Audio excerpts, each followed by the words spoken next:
Ecclesiastes chapter 3. Now, I've been talking to a lot of people recently because we're studying the book of Ecclesiastes together, and when they ask me what we're going through, what I'm preaching, I say Ecclesiastes. A lot of people say, man, that's kind of a depressing book. And yeah, it can be super depressing without a proper perspective. And if we look at life from the downside up, we're going to come to some of the same conclusions as Solomon, the preacher, is coming to. In fact, he mentions this word in Ecclesiastes. He mentions it 35 times, this word vanity. And like I said in the first week, when we think of vanity, what do we think of? We either think of a sink or a selfie, right? A lot of us go to HGTV right away, right? That double vanity right there in the bathroom that we've always wanted. We think of that when we think of vanity, or we think of a selfie. But that's not how the word is used here in Ecclesiastes. This is the idea of fleeting and temporary, and the idea that there's a lacking in time and in substance on the downside. There's a lacking in benefit. And we see here in Ecclesiastes, he's talking about all these things that would seemingly drive significance in our life. At the end of the day, we hit a dead end, and we're wondering, is there more? Is there more? And here now in chapter 3, Solomon seems to be discussing really the endless up and down, constant rhythms of life. And the need in these ever-changing seasons of life to really find this sort of stability. We need stability. Now, when I think of stability, here's what I think of. I think of trees. I'm from the Midwest, and we had the big ones. We had big oak trees, big maple trees. And when the environment became unstable, the one thing that stood firm was these trees. Very rarely would one of them get knocked down. I mean, you can have a tornado, you can have all these things. And in the midst of it, in the midst of everything, chaos, you got this tree that's been there for 100 years, and it's just standing firm like nothing, yeah? Like nothing is ever even bothering it. It's just standing there firm, but that's in the Midwest. That's not in Phoenix. I moved here in 2006, and trees are interesting in Phoenix. It seems like every mild storm, I mean, this is a great place to have a nursery. It's a great place to be a tree guy in Phoenix, because even the mildest of storms, it seems like whenever that's over, half the trees in Phoenix are down. And then when an occasional haboob comes around, I mean, it's like we got to have all new trees, right? And you know the reason why? I wondered that because when we moved here 13 years ago, I'm like, man, trees are falling down. Why is that? And some landscaper told me. He said, listen, they plant these trees that are meant to only have a little bit of water and grow slowly in the desert, and we water the heck out of them. And they grow big, but their root system can't catch up, and so they don't have an established internal stabilizer. And pretty soon, it gets so big that even in the weakest of storms, the wind blows it right over because it's got no stability. I was thinking about that today. Physical fact, when you get into a highly unstable environment, if a vessel wants to navigate through it, it's got to have strong stabilizers within. You think of airplanes, you think of cruise ships, they have to have stabilizers to counteract the turbulence, to counteract the variables of an unstable environment. And the more turbulence, the more important those stabilizers are. In airplanes, you got the fin. If you don't have the fin in the back, it's not going to go good for you, right? You got the vertical fin, which establishes stability from the right and to the left. You've got the horizontal fins, which establishes stability from up and down and bobbing up and down. And the more turbulent, the more extreme the environment, the stronger, the more effective our internal stabilizers must be. That's what Solomon is talking about this morning in Ecclesiastes chapter 3. This is what he's going after. He seems to feel, as you read through it, he seems to feel the ache of this never-ending, ever-changing seasons of life. He At the beginning of Ecclesiastes 3, he uses 14 couplets, 14 opposites, 28 different characteristics of life that are gathered into these pairs, which he's really putting on flesh, on the skeleton of human life. And he's saying, listen, we all have these experiences. It doesn't just feel like sometimes that no matter what we do, life moves along, the good and the bad. It just keeps going, just keeps moving along. These different seasons come into our life. These opposites of season come into our life. One day we're good, the next day we're bad. We're up and down and sideways and back and forth. And it just tends to make us feel out of control, unstable. And I think the main thing Solomon wants to communicate to us this morning is that upside down living stabilizes the people of God. It gives them stability. Upside down living stabilizes God's people in the constant rhythms of life. That's the big idea this morning. In a world that is so unpredictable, we live in a world that's very unpredictable, don't we? In a world that is ever changing and out of control, we need to find something to tie our life off to. We need a place to drop our anchor so that we can become stable and safe and sane. Wave after wave. If we live downside up, we're just going to go with the waves. We live upside down, wave after wave, turbulence upon turbulence in the constant rhythms of life. Solomon is really saying at the end of the day, we could be a rock. We can be a rock. We can be established. So the question is really, okay, Seth, that's great. Upside down life stabilizes God's people in the constant rhythms of life. Well, what does that look like? How does that happen? What does that show up? How does that show up in God's people? And I want to give you 4 simple ways that shows up in God's people this morning. Right here in the text, we're going to go through it together. Let's look at them. Number 1, here it is. We'll say it like this. When I'm stabilized, number 1, I embrace the reality of life. When I'm stabilized, I embrace life itself and all the ebbs and flows and the ups and downs and all the chaos of the environment called life. I can embrace it in reality. And again, here's Solomon. He gives us 14 couplets, 28 different characteristics of life that need to be understood in light of the whole chapter. In light of chapter 3, they're more descriptive than prescriptive, by the way. So this isn't like a to-do list, you know. This isn't like, well, I got to check these things off the list this week. This is more prescriptive of the moments that have been given to us by God. Look at what he says in verse 1. He says this: for everything, there's a season. I just got to pause because I know half of you in here, probably more than half of you, are going to 1965. You're going right there to 1965. There was a band called the what? The Birds. To everything there is a season. These cats ripped off Ecclesiastes 3, okay? They basically, verbatim, these are the words. This is in terms of hit songs, and it was in 1965, and we know it today because it was a hit song. These lyrics are the oldest ancient lyrics of any hit song in the world. Here it is, just to get that out of the way. For everything there is a season, and a time for every matter under heaven. A time to be born and a time to die. A time to plant and a time to pluck up what has been planted. I mean, we try to plant a crop in the middle of the winter. What's going to happen?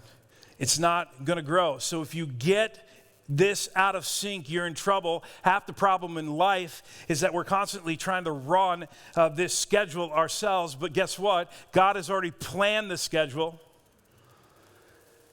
A time to kill, a time to heal, a time to break down, and a time to build up. that time to break down. Youth is a time for building up, and we see it. We see all these young kids, and they're growing, and muscles are growing. They feel invincible. They're fresh. They tackle and then you get to a certain age, and things start breaking down. And that's okay. That's appropriate. It's not evil. It's right. Time to break down, a time to build up, a time to weep, and a time to laugh.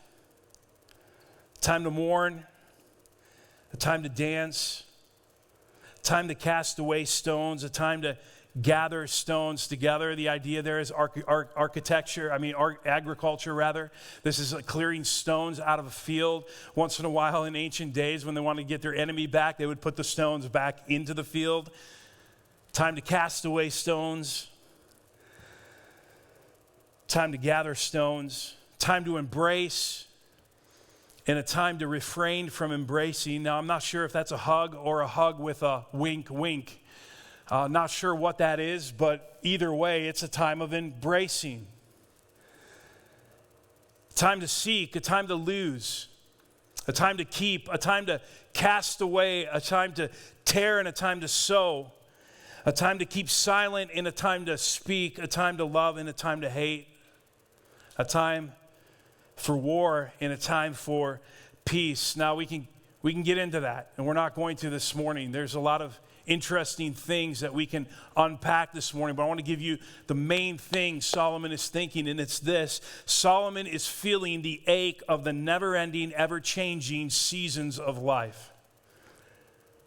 He's saying, listen, I've got all these experiences, and it just feels like no matter what, no matter what I do, life is just moving along, and seasons are coming, and seasons are going, and I have no control over it. So the reality of human finitude is here, right here in verses 1 through 8. Human limitations are up here. We have no control of the seasons of life. We have no control over time. This is what Solomon is saying. I have no control. It seems complex. It's hard to understand. When is it time to die? When is it time to live? When is it time to gather? When is it time to cast away? When is it time to tear down and build up? When is it time to fight? When is it time for peace? In fact, to many of us, we look at this and we see our lives in the seasons of life to us bring us really even to a point of, God, are you even in this right now? Because I'm not sure you are. Are you aware of my situation? Why are the bad people always getting rewarded and the good people are always getting shafted? Like, what's going on? And then it's like Solomon looks at all of that, right? Can you envision him? He's an old man. He's sitting in his lazy boy. He's got like maybe one of those old school pipes. And he's thinking about all this, and he's journaling all this, and he says in verse 9, what gain has the worker from his toil? It's the big existential question in Ecclesiastes. It's the question Solomon keeps coming back to over and over again, and the whole point of the question is, what's the point? What's the point?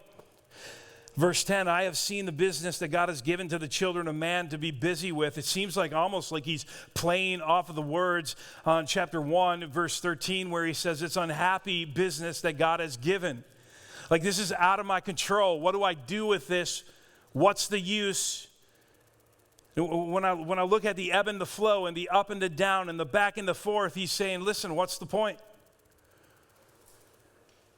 That's the downside up view.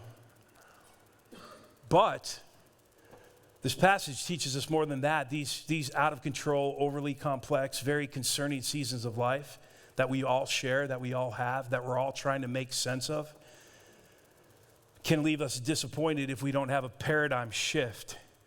And the good news is Solomon, right here in verse 11, he's giving us that paradigm shift. And he says this. I think, as I've been studying this and reading this, and this is the most read chapter in Ecclesiastes, no doubt, what we're coming up on right now. We've all read it. We've all heard sermons on it. But this is one of the most beautiful statements in Scripture. Look at what he says. In verse 11, he says, he has made, look at it, he has made everything beautiful in its time. Isn't that awesome? Like, like those of us who have an upside down perspective, we can know that though we don't comprehend everything that's going on in all the seasons and why things happen the way they do and why bad people get rewarded, good people get shafted, we don't get all of that totally, but we can trust that God will make everything beautiful in its time. I want to get back to that, but look at what he also says. He has put eternity into man's heart, yet so that he cannot find out what God has done from the beginning to the end. There's something in us all that longs for eternity. This is innate to man. I mean, no one, you think about the animals, right? No one ever needs to teach a beaver how to build a dam. No one does. I grew up in the country. I grew up in northern Wisconsin. We had a creek right by our house, and our friends and I would always go exploring. We'd get down about a mile down from where we lived, and the beavers would make dams. They would dam up the creek, and there would be these little ponds. And for the fun of it, when we were little kids, we'd try to tear the dams down because it's fun to watch the water rush over back into the creek. We'd come there a week later, and it would be all built up again. There's not like a 101 class for beavers on how to make dams. They just do it. It's innate to them, like a bee making honey, like a bird creating a nest. This is instinctual. And no one really needs to teach man how to sense immortality, because that's just really a part of his nature. It's all built into us. We're always asking what comes after this life. That's the big question. We want, and think about this temporal life, we always want things to last forever, don't we? We want our best relationships to last forever. We want that vacation to last forever. We want that those best days and our best work to last forever. And when they don't, we get bummed and dissatisfied and burnt out when things come to an end. And the implication here, what Solomon is driving at, those of us who live upside down, we know this. We know that God controls time. We live inside the boundaries of time. God lives outside the boundaries of time. He's ordained every moment. He's ordained every season. He has ordained the times. Our eternally sovereign God will make everything beautiful in its time. In other words, he wastes nothing. You think about how powerful and incredibly gracious that idea that God wastes nothing. All those circumstances and situations in your life, think of them, where you just want them to go away. And you're like, how can God possibly use this? He's going to take that and he's not going to waste it. And he's going to make everything beautiful in its time. The good, the bad, the ugly, he wastes none of it. And he uses everything. He uses every circumstance and situation. He uses every minute. He uses every day. Look at how sovereign he is over time. He uses hard situations. And he creates opportunities, and he bends it all back to his purpose. At the end of the day, we can trust that. And your life is part of that tapestry, if I may. It's part of the tapestry God's weaving. It's this constant, relentless, astounding display of wisdom and power, taking everything that's done. God is taking everything that's done. All those bad things in your life, all the things that didn't make sense, all the good things in your life, everything that's done, everything that's said, every behavior, and he's weaving it perfectly into his own plan so that at the end, God has woven together this incredible tapestry of redemptive history, and that looks at the end exactly the way it looked at the beginning when he planned it all out to begin with. And because of that, as a person who has an upside relationship and perspective, that's going to drive meaning and purpose and stability in the times, in the seasons that tend to be up and down and back and forth. Upside down living stabilizes stabilizes us in these constant rhythms of life. Here's the second thing. When I'm stabilized, number two, I enjoy tangible life in reverence. I enjoy tangible life, real life, daily life. Not just the big things, not just the extraordinary things. Like I enjoy real life. When I acknowledge the fear of God, it makes a difference in how I approach life and how I live life. This is the message Solomon is trying to communicate to us this morning in verse 12. He says, I perceived, I've seen, he says. I've experienced that there is nothing better for them than to be joyful and to do good as long as they live. Also that everyone should eat and drink and take pleasure in all his toil. So even the small things, even the eating and the drinking, there's nothing better for them, Solomon says, than to be joyful and to do good. This is, look at what he says at the end of verse 13. This is God's gift to man. So not only is life linked to eternity, we know that in our hearts, all of us. We have this ache for something more, for something lasting, for something enduring, because we're finite people. Not only is life linked to eternity, but it's also a gift. This is God's gift to man, he says. And then he says in verse 14, I perceived. Again, he says, I perceived whatever God does endures forever. Nothing can be added to it nor taken from it. God has done it so that people, do you see it? So that people fear before him. That's the end goal. That's why we preached Ecclesiastes chapter 12, 9 through 14 first. He's hinting to us now the end of the book in which he's written. The whole goal, the whole aim, the whole purpose in life is for us to fear God. And you're like, well, what is the fear of God? Well, we've studied this a little bit. If you haven't been here when we studied it, there are two realities sort of in tension here in regards to the fear of God. The fear of the Lord, number one, can mean terror. It can mean dread. We are unrighteous. God is righteous. We have sinned before him. We have not met his standard. We deserve death and punishment, and that is the consequence for our sin.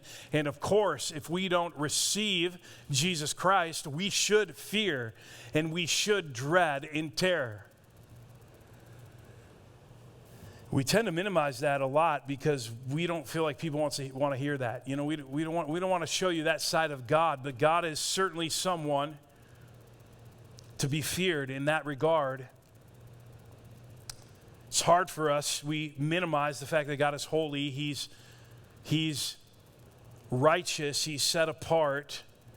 He doesn't just sweep sin to the side. He deals with it, except it's not just dealt with in you, it's dealt with on Christ.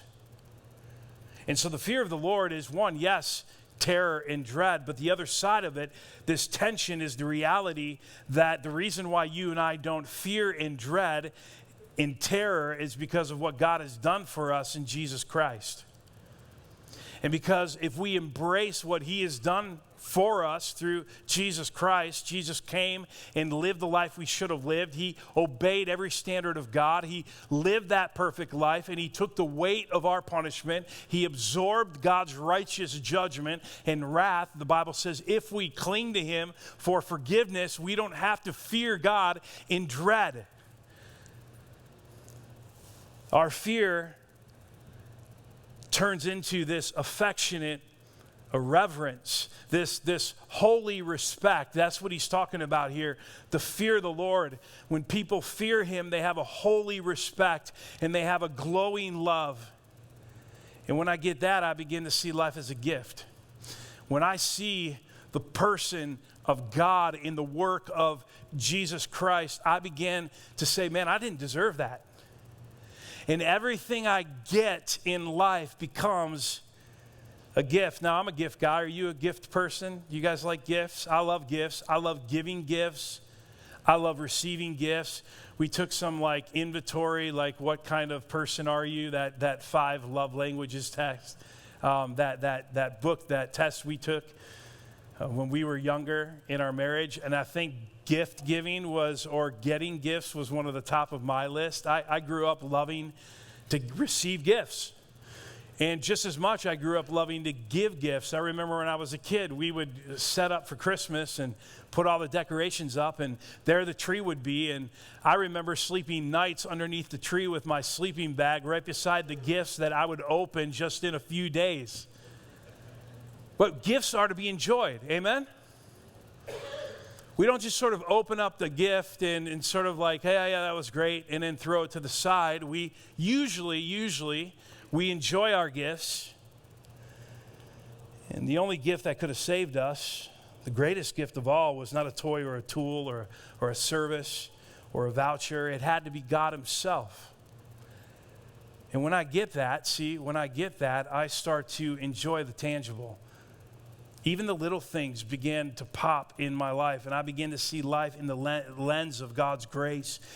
And there flows gratitude out of that. And out of gratitude, there's obedience that happens. There's good things that happen. And when I remember that in an act of outrageous grace, God turned his face toward me in mercy and kindness, and that every good thing in my life really is an undeserved blessing, and it creates this gratitude. It creates this desire for good, and instead of trying to exploit situations and locations and the relationships in my life to serve me, I now approach the people in places with a servant's heart, and I see the sacrifice Jesus gave to me, and I want to sacrifice in return.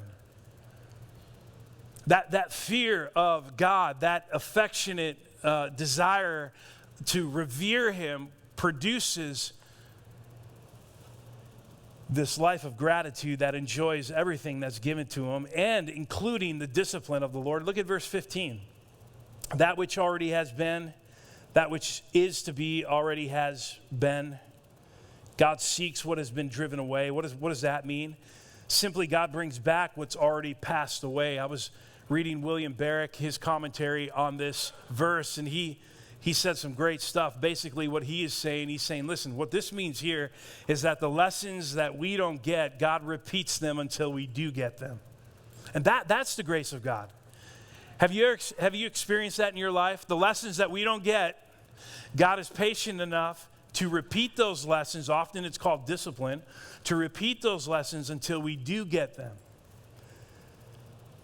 God is making a permanent lesson out of a passing experience. He's saying, listen, I'm prepared to have patience. I'm a pursuing God. I'm going to teach you this over and over and over again until you get it right. See, God desires us to learn the secret of enjoying life, and that's through fearing him, revering him, loving him. And that's the thing that brings stabilization into the heart of upside down life. When I'm stabilized, I embrace seasonal life. I enjoy tangible life. Look at number 3 with me. When I'm stabilized, I endure twisted life in reliance. See, we live in a twisted world. We live in a broken world. We feel the curse of that every single day. We live in a world of injustice. Opposition is something to be expected. And what Solomon is saying here, what Scripture affirms, we don't lose heart. Our God knows, our God cares, our God oversees. Here's the thing, we don't need to vindicate ourselves. He is going to vindicate us in his timing. Reliance, that's it. We need to endure with reliance. That's our calling in the Christian life as we live in a twisted world, is this art of reliance, this depending on God who vindicates. We're not the judge, he is the judge. Notice how Solomon says this. He starts a new thought. He says, moreover. Some of your versions say, furthermore. I saw under the sun that in the place of justice, even there was wickedness. We see that, don't we? We see it all over the place. We could definitely identify with that. And in the place of righteousness, even there was wickedness. And what he's saying is, listen, he's saying everybody in them, every person has a heart that longs for justice. Whether they know God or don't know God, we all have a heart that longs for justice, especially when it's done against us. We have a heart that longs for that wrong to be made right. And even, I was thinking, not too long ago, I watched that movie Field of Dreams with Kevin Costner. And Kevin Costner, who made this movie, someone interviewed him afterwards, and he said, listen, he said, I don't really believe in the afterlife. I don't really believe in heaven or hell. I don't even believe that the right will necessarily triumph. But I know this, and this is what he said in this interview with Time magazine. He said, I know this, all human beings have an almost primal need for judgment. He's right. He's absolutely right. See, what he's trying to say, if you just stop and think for a couple minutes, what he's trying to say is this. You will come to realize that you cannot face life if you don't believe that someday evil and injustice are not going to be rectified. It'll be really hard to face life. It'll be really hard to enjoy life if you do not believe that one day, someday, all injustice and all evil will be rectified. Here's how Solomon says it's going to happen. I said in my heart, God will judge. That's a good phrase for us right there. That's a good word for us right here. I said in my heart, God will judge the righteous and the wicked. For there is a time for every matter and for every work. See, what he's really saying here is that when you find a person who opposes you, we all have those people in our lives. Who's that person who last opposed you? Think about that person. Who is he? Who is she? When you find that person who rubs you the wrong way, when you find that person who hassles you, whether he's a believer or not a believer, when you find the wicked getting ahead in the world, it just seems like they're always winning. What Solomon is saying is God is the judge. What Solomon is saying is, vengeance is mine, says the Lord. What Solomon is saying is, he's saying, listen, reliance is the key. In patience, God will vindicate you. Those are the qualities that mark upside down life. We, in patience, wait for God to vindicate. And listen, maybe that's not going to come for you in this life. Maybe that's going to come for you in the next life. We think about all the innocent blood that has been shed. Think about all the widows and the orphans who have been ground into the mud. I read an article on Friday about a woman. She's about 28 years old. She got taken. She lived in Africa. She got taken when she was 14 years old by a group of rebels, forced into sex slavery till she was 22 years old. When's that going to be made right? Lived to survive. Her faith is in God. But when's that going to be made right? That happens all the time in our lives. And think of the genocide and think of all the oppression and injustice. And sometimes it seems to be like our enemies, they're just getting a hall pass. But what Solomon is saying here is that God is in control. God will make things right. God will make all the wrongs right. He'll make all the crooked straight. Would you say that about your life? Would you say that you're enduring? No doubt many of you had some horrible things happen to you in the past, and you're waiting and you're praying, God, when are you going to make this right? And maybe your temptation is that I'm going to take this into my hands. I'm going to make right this wrong. And God's saying, no, listen, I'm going to vindicate. You got to trust me. You got to endure this life. Vengeance is mine. Get out of my chair. That's what he's saying. I'm the judge. Only I have the right to sit in judgment. And you know, God's the perfect judge. I mean, you imagine us judging. Even our judges here on this earth, they're not perfect. God's the only perfect judge. And when we refuse to forgive, when we nurse anger and bitterness, when we seek to right a wrong that only God could right, what moved the perpetrator to do wrong is actually coming into you. And that's what he's really saying here, is when you find a person who persecutes you or a person who hassles you, when you find that person, what he's saying, he's like, you got to throw on the mantle of humility and love over that sinner, and you've got to hold on. And in patience, God will vindicate that situation. And in patience, God will vindicate that circumstance. And we see it in Jesus, don't we? Nobody did it better than Jesus. And if you want to see that pattern, you study Jesus and you see his sympathy and you see his humility and you see that long suffering. You see the patience of Jesus, and you'll see this beautiful, unending, eternal forgiveness. That's the action of upside down life. It's really to put on Christ. He becomes the pattern. Upside down living stabilizes God's people. You believe that? Upside down living, that my relationship heavenward drives perspective that informs meaning and stability down here under the sun. When I'm stabilized, finally, I engage fleeting life in readiness. Solomon says, I said in my heart with regard to the children of man that God is testing them, that they may see that they themselves are but beasts.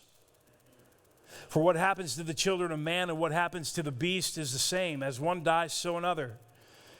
They all have the same breath, and man has no advantage over the beast, for all his vanity, all his fleeting, all his complex. All go to one place, all are from the dust, in the dust, and to dust all return. Now, look up here for a second. This is not a hip, hip hooray for the evolutionary cycle, okay? This is not. He's journaling. He's thinking through. He's just saying, at the end of the day, physically, we're like animals. They live and die. We live and die physically. From the dust they come. From the dust they return. It's the same thing with us. Yes, he's not contradicting Genesis chapter 1 and 2. He's not contradicting that we were made apart from creation in the image of God to reflect him and to give him glory. All he's simply saying is that we die like animals die, physically. He says in verse 21, who knows whether the spirit of man goes upward and the spirit of beast goes down into the earth? They had a general sort of view of afterlife back then. So I saw that there is nothing better than a man should rejoice in his work, for that is his lot. Who can bring him to see what will be after him? In other words, he's almost preaching to himself, because he's saying, stop getting hung up on what comes after. Meaning, not what comes after eternally, but what comes after. Will I leave a legacy? You know, he's kind of repeating what he was harping about in chapter 2. Well, am I going to reap the benefits of who's going to reap the benefits of my toil? And Solomon is like, at the end of the day, it doesn't matter. You're going to be dead. There's a finality to you. Now, keep in mind, we're New Covenant believers. We're reading Old Covenant documents, and with the development of progressive revelation, all this talk from dust to dust, we as followers of Jesus Christ, what do we know? What do we know? We know the resurrection. We hope in the resurrection, because upside down life renders me uniquely aware of death, but also supremely aware that someday I will live beyond this life. And the implication is really living stable in God's world is really realizing that when it comes to my life, I'm not the one who orders. I'm not the one who arranges. Not going to spend all my time trying to comprehend my crazy circumstances and frustrations, and I'm going to leave that up to God. I'm going to trust in him. I'm not going to spend all my time comparing my life with another's life. I'm not going to seek revenge. I'm going to look forward and prepare for life to come. I'm going to look forward with readiness. Listen, I mean, I'm not the regular rhythms of life, as good as they can be just as hard. I get that. And when they're tough, and when some of you are facing impending death in your loved ones, and even in your own life, the question really is are you ready? Are you ready? Are you engaging this upside down life with readiness? Because we don't live from dust to dust. We live from dust to dust to eternity. Not a time to be bumbling, not a time to be stumbling, not a time to be laying back, not a time to be uninformed. Jesus died in the dark so that we could what? So that we can live in the light. Jesus died in the dark. Jesus took that sin. Jesus took the rejection from his Father so that we could live in the light, so that we can live ready, so we're not going to put up, we're not going to shut up, right? We're not going to let up until that cause of Christ is built up. We're going to be ready. And when the Master comes, he's going to see us what? He's going to see us ready. He's going to see us working. So the question, I'll ask you this again as I asked at the beginning, is why this chapter? Why do we need it? Why do we need Ecclesiastes chapter 3? We need it because we need stabilization. We need that stability in the constant rhythms of life that are one day one way and the next day a whole nother way. And what we gain out of that stability and the way you know you're stabilized is when you're embracing life with reality. When you're enjoying life in reverence. When you're enduring life in reliance. God is the judge. And when you're engaging life in readiness. Real quickly, question number 1. As we get ready for communion, where do I go for stabilization? Where do I go? There's all sorts of different ways we try to stabilize ourselves. How do you try to stabilize yourself, and where are you going? Be honest with you, I go to food. To be honest with you, I go to alcohol. Maybe that's you. I got my relationships. I got my boyfriend. I got my girlfriend. Why? Well, because it makes me feel better, sort of. But it doesn't do anything for you ultimately. What if you went to Christ? He is the rock. He's the internal stabilizer. Where do I go for stabilization? Secondly, what exercise is needed for increased stability? What's missing? What's that exercise missing in my life? I'm stable, right? But I need to be a little bit more stable. I mean, I can tell you on Sunday I feel super stable, but by Tuesday I'm all over the place. So what's that one thing you need to go after for stability? And number 3, how does stabilization speak in the lives of God's people? We know how it's seen. We just saw that this morning, but how does it speak?